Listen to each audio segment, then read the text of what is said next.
Pasca suksesnya Kongres ke-6 PDI Perjuangan di Nusa Dua, Bali, jajaran pengurus DPD PDI Perjuangan Lampung kini tengah menunggu instruksi resmi dari Dewan Pimpinan Pusat.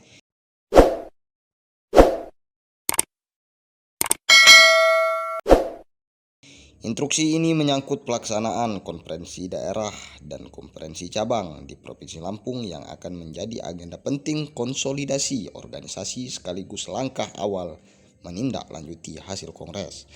Konperda dan Konpercap dipandang sebagai momentum strategis untuk memperkuat solidaritas internal menyangkut gerakan langkah serta memastikan mesin partai bekerja maksimal dalam menjawab kebutuhan rakyat.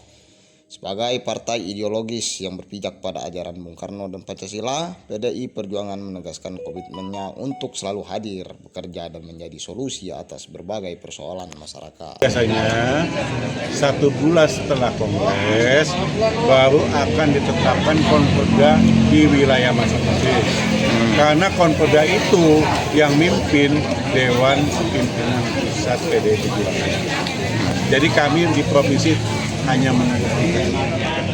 Insya Allah lebih cepat lebih baik agar langsung bekerja untuk menyongsong 2020.